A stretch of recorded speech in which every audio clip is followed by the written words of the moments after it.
کیا ہم میلاد کی محفل میں بیٹھ سکتے ہیں جبکہ کروانے والے قریبی رشتہ دار ہوں؟ یہ بھی کوئی محفل ہوتی ہے؟ رسول اللہ صلی اللہ علیہ وسلم محبت تو وہ ہے جو ابو بکر نے کی رضی اللہ عنہ، محبت تو وہ ہے جو عمر و عثمان و علی نے کی۔ اللہ کی قسم جب احادیث پڑھتے ہیں صحابی ایک بال اپنے پاس اللہ کے رسول کا رکھے ہوئے، اور دوسرے کیا کہتے ہیں، جو چاہتے ہو لے لو، یہ مجھے بال دے دو، کہا یہ نہیں دے سکتا، نہیں دے سکتا۔ اور صحابی کیا کہہ رہے ہیں، ایک شخص صحابی کو کیا کہہ رہے ہیں، اگر آپ اجازت دیں تو میں آپ کی آنکھوں کا بوسہ لینا چاہتا ہوں جن آنکھوں نے محمد مصطفیٰ کو دیکھا ہے، جو وضو کا پانی نیچے گرنے نہیں دیتے تھے، اپنے چہرے پہ اپنے جسم پہ لگا لیتے تھے۔ بھلا ان جیسی محبت ہو سکتی؟ کتنے سال حکومت کی ہے، خلافت کی ہے ابوبکر صدیق رضی اللہ تعالیٰ عنہ نے؟ 2 سال، 2 مرتبہ تو یہ دن آیا ہوا نا۔ عمر رضی اللہ تعالیٰ عنہ کی خلافت کتنے سال رہی؟ تقریباً 10 سال۔ عثمان رضی اللہ تعالیٰ عنہ کی خلافت کتنی مرتبہ رہی ہے؟ تقریباً 12 سال کے قریب۔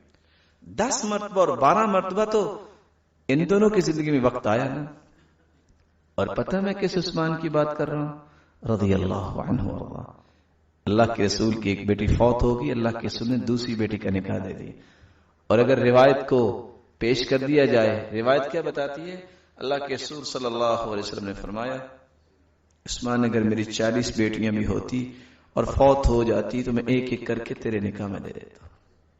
اور علی رضی اللہ تعالیٰ عنہ 4 سال کے قریب خلافت کی ہے۔ کیا ان صحابہ نے، خلفائے راشدین نے کسی ایک سال بھی میلاد کی محفل بنائی؟ سوچئے آج امت کہاں جا رہی ہے؟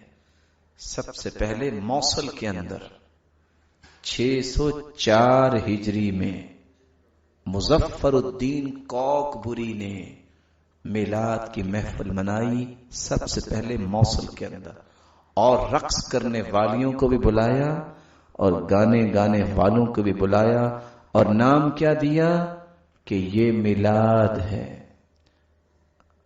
آپ ایک لمحے کے لیے سوچئے، سرتاج رسول نے تو صحابہ کو یہ سکھایا، صحابی عبداللہ بن مسعود جا رہے ہیں، گانے کی آواز آئی تو اپنے کانوں میں انگلیاں لے لیں۔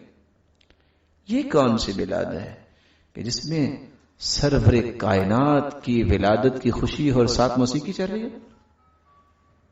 اس لیے یہ کوئی بھی محفل نہیں، اور نہ ہی ایک مسلمان کو ایسی محافل کو اٹینڈ کرنا چاہیے۔